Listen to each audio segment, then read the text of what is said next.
Hello, good morning everyone. Patricius Jiwandono here. Today's topic is about grammar. I'm going to talk about expressing obligations and giving suggestions with modal auxiliaries. So let's now dive into my PowerPoint slides. So this is the topic for today, giving suggestions and expressing obligations with modal auxiliaries. First, let me introduce to you the concept of modal auxiliaries. Modal auxiliaries are actually words that help the main verbs to express these concepts: ability, possibility, suggestions, obligations, and permission. So if you have this sentence, I can swim. Here the swim is the main verb, and the modal auxiliary can here adds the meaning of ability. So being able to swim. Yeah. So I can swim means there is an ability to be able to swim. Yeah. You should go there. Again, this is the main verb is go here, and should here is another modal auxiliary that adds the meaning of suggestion. So the whole sentence here should be taken or should be interpreted as a suggestion. In the last sentence, you must take that course. The modal auxiliary must here adds the meaning of a must, something that has to be done, or in other words, the obligation to the word take here. So you must take that course should be taken as obligations. Yeah. So those are the functions of modal auxiliaries. Yeah. Okay, now let's go to the main topic of giving suggestions. Giving suggestions in English can be expressed with the word, with the pattern should plus verb 1. And it means kamu sebaiknya melakukan sesuatu. Yeah. Should plus verb 1. Remember, in pronouncing should, you do not pronounce the L. You do not pronounce the L. So should, yeah, should. Should plus verb 1. Again, this is verb 1. It's not verb ing, it's not verb ed, it's not to plus verb 1, but just verb 1. Yeah, so don't forget that. It's the basic rule of using modal auxiliaries. Modal auxiliaries are followed by verb 1. Yeah. Okay, for example, it's getting late. Tomorrow there is a morning class. You should go to bed now. Yeah. So here it is a suggested act. When you say this to your friend, you are actually giving suggestions to him or her. And the suggestions is expressed with the sentence, you should go to bed now. Okay.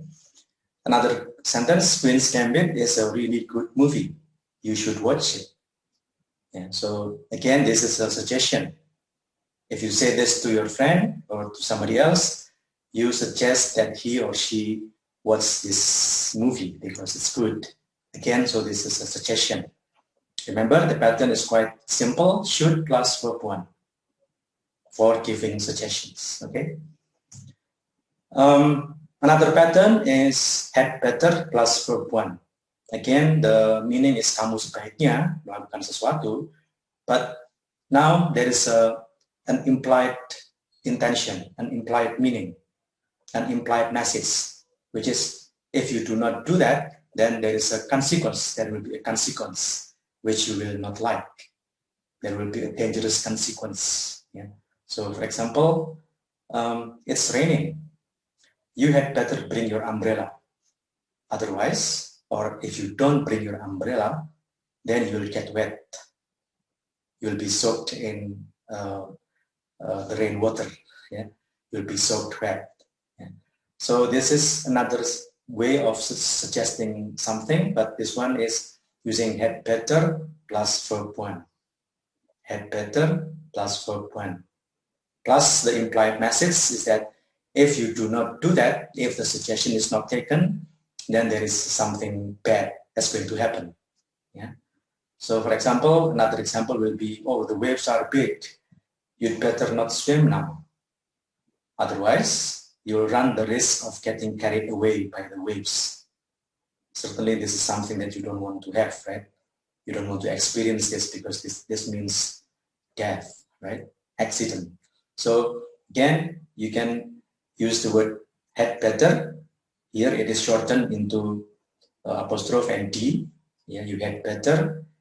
And then if because it is negative, we simply put the word not here. And then you have swim, verb 1. Yeah. So that's the way you use the word had better plus verb 1. Another way of giving suggestions. Yeah. Now, in a formal written style, if you are dealing with for a formal situation, and if you express it in writing, you may consider these patterns. Recommend that. So, for example, I recommend that steps be taken quickly to counter the pandemic. Or you can use suggest that. And suggest that he be promoted to captain. Saya menyarankan bahwa dia dipromosikan ke jabatan kapten. I suggest that he study English. Saya sarankan bahwa dia belajar bahasa Inggris. Yeah. Now you may notice that you have be here instead of is, and you have study instead of studies, just like the present simple tense rule. Yeah. You might be wondering, isn't that a mistake? No, it's not a mistake. That is really the acceptable pattern when you use the phrase suggest that. Yeah. So suggest that plus subject, and then you have verb 1 here. Yeah. Suggest that plus subject plus verb 1. Yeah, not verb 1 plus s or verb 1 plus in. Yeah, so that's the acceptable pattern. That's indeed the grammatical pattern of suggest that. Yeah. Now, some Indonesian people, well, some Indonesian lecturers, yeah, to be honest, make this kind of mistake. They would translate this meaning into I suggest him to study English. They want to say, saya menyarankan dia untuk belajar bahasa Inggris. And then they translate it directly into English, resulting in an erroneous sentence like this. This is actually a wrong sentence. In English, this is not grammatical. It's grammatically wrong. Yeah.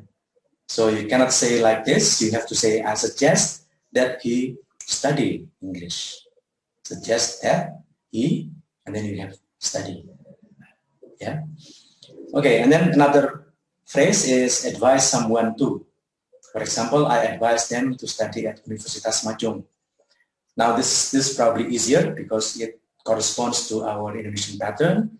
Saya menyarankan dia untuk belajar di Universitas Majung can be directly translated into I advise them to study at Universitas Majung. Advise someone to do something. And then you have another pattern, advise someone against plus verb ing. Advise someone against plus verb ing. Yeah. For example, I advise them against going to Mount Everest.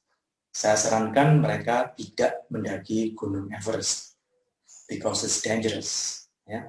So you see the pattern is like that. Advice plus object plus the word against, yeah, and then you have verb ing. You have to use the verb ing here. Yeah. So these are all the patterns that you use when you deal in a formal written style. You use this to express suggestions, to give suggestions in a formal and usually written style. Now, expressing obligations, you have several patterns. We have to plus verb 1, ought to plus verb 1, must plus verb 1. They all mean the same thing. Kamu harus. Ya, kamu harus melakukan sesuatu. But the further down you go, actually, the more forceful it is. The more you feel that you have to oblige. You have to do that. You feel more obliged to do that. The further down you go. Yeah. Yeah. So the further down you go, the stronger the obligation, the more forceful the message. Yeah. So for example, this is your last semester. You have to finish your thesis. You can say this is your last semester. You ought to finish your thesis. equally, they are equally strong in terms of application. But when you say must, then it is the strongest. It is the strongest application. The application feels the strongest here. Example, you are driving, you must stay awake. Yeah. Now this is something that you need, that you really have to do. You must stay awake because you are driving. Yeah. If you fall asleep, you'll get into accident, you'll get into crash. Yeah. So again, you have several patterns, but with different shades of meaning, with different implication. Yeah. Again, the further down you go, the more forceful it is. The word have to is softer than the word ought to or must. Must is the strongest here. Okay. Now, this is an exercise for you. You have a situation. You have a friend who is constantly worried that her best friends are bad-mouthing her all the time behind her back. She begins to feel suspicious toward them, and as a result, their relationship is getting strained. So now your task is to give a few suggestions to her to overcome this problem. Yeah, so you know that the problems that this friend is having is that she feels that her friends are constantly talking bad about her behind her back.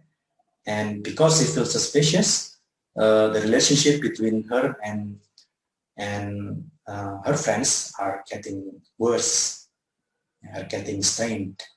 Now, what will you suggest so that she can overcome this situation, or she can overcome the feeling, yeah, and make the situation or make the relationship with her friends better?